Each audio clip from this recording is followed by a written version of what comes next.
Media మిత్రులకు నమస్కారం. నిన్నటి రోజున నర్మే నవీన్ పిఎస్ఎస్ వైస్ చైర్మన్ అంట ఎమ్మెల్యే గారిపై మా పైడి రాకేష్ రెడ్డి అన్న ఎమ్మెల్యే గారిపై అనుచిత వ్యాఖ్యలు చేయడం జరిగింది. వారికి ఒకటే చెప్తున్నాము, ఏదైతే మా గౌరవ ఎమ్మెల్యే పైడి రాకేష్ రెడ్డిపై మాట్లాడే హక్కు అర్హత నీకు లేదు. ఎందుకంటే బీఆర్ఎస్ పార్టీ కనుమరుగైపోయిన సంగతి నువ్వు ముందు గుర్తించు. నువ్వు ఏ పార్టీలో ఉన్నావో కూడా ఒకసారి చూసుకో.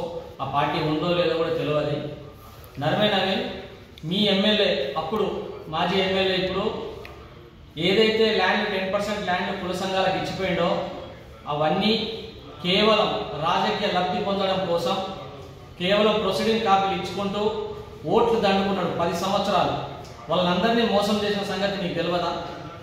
ఒక్కసారి కుల సంఘాల గురించి మాట్లాడుతున్నావు, కుల సంఘాలను తీసుకొచ్చి మా ఎమ్మెల్యే ఇంటికి ముట్టడిస్తామంటున్నావు. ఏకైక ఎమ్మెల్యే ఈ రాష్ట్రంలో హిందువుల గురించి కొట్లాడుతున్న ఏకైక ఎమ్మెల్యే, ఏదైతే 80% ఎమ్మెల్యేలు ఉన్నారో 80% హిందువులు ఉన్నారో వాటి కోసం స్థలం కేటాయించాలని కొట్లాడుతున్న ఏకైక ఎమ్మెల్యే.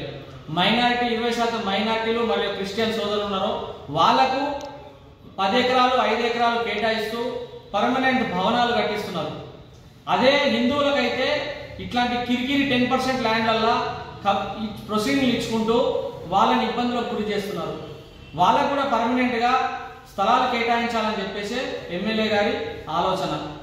ఏదైతే ఈ 10%లో కేటాయిస్తే రేపటి ప్రాబ్లం ఇంకా ఎక్కువ ప్రాబ్లం అయితే అనే ఉద్దేశంతోనే ఇక నుండి ఇప్పుడు ఏదైతే 10% ల్యాండ్ ఉన్నాయో వాటిని కాపాడడం కోసం ఏదైతే కాంగ్రెస్ నాయకులు, ఇంతకుముందు బీఆర్ఎస్ నాయకులు మీరందరూ కలిసి ఏదైతే కబ్జాలు చేసుకున్నారో ఇక నుంచి అలాంటి కబ్జాలను ఆపుదామని ఎమ్మెల్యే గారి ఆలోచన. ఈ 10% ల్యాండ్లను కాపాడదామని పదే పదే ఆ యొక్క స్థలాలను పర్యవేక్షిస్తున్నారు ఎమ్మెల్యే గారు. వీటిని మీరు కావాలని రాజకీయం చేస్తూ బీసీలను ఉసిగొల్పుతూ ఒకటే అడుగుతున్నా, నర్మే నవీన్, నువ్వు పిఎస్సి వైస్ చైర్మన్ కదా, నువ్వు ఎన్ని అక్రమాలు చేసి ఉంటావు, ఏం చేసి ఉంటావు నీకు తెలియదా? నీ మనసాక్షి తెలుసుకో ఒకసారి. నీకు మాట్లాడే అర్హత ఉందా అసలు? నీకు దమ్ము ధైర్యం ఉంటే నువ్వు కాంగ్రెస్ పార్టీని ప్రశ్నించే దమ్ము ధైర్యం నీకు లేదా? నువ్వు ఎవరిని ప్రశ్నిస్తున్నావు ఒకసారి ఆలోచించుకో. ఇంతవరకు బీసీ డిక్లరేషన్ ఉద్యమం చేసినావా? ఇంతవరకు ఆడబిడ్డలకు 2005 మహాలక్ష్మి పథకం పైసలు రాలేదు, ఉద్యమం చేసినావా? నడువు కలిసిపోదందా, కాంగ్రెస్ ని ప్రశ్నిస్తుందా? నీతో దమ్ము లేక మేమే కదా ప్రతిపక్ష పార్టీ హోదా మేము తీసుకొని మేము పోరాటం చేస్తున్నాం. మీ బీఆర్ఎస్ ఎమ్మెల్యేలంతా ఎటువైరు? బీసీ డిక్లరేషన్ ఎటువైంది? దాని గురించి ఆలోచించినావా? బీసీ బిడ్డలంతా ఎక్కడున్నారు? తులం బంగారం ఏది? తులం బంగారం మహాలక్ష్మి పథకం ఇస్తాన్నారు కదా, ఏమైంది? ఎటువైంది?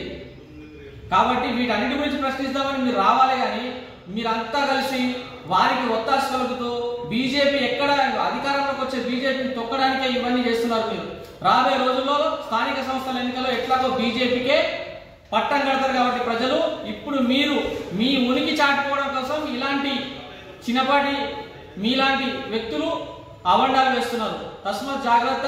నర్మే నవీన్ బీసీ నాయకులు బీసీ కుల సంఘాలందరినీ కలుపుకొని మీ ఇంటికి ముట్టడించే రోజులు దగ్గరలోనే ఉన్నాయి.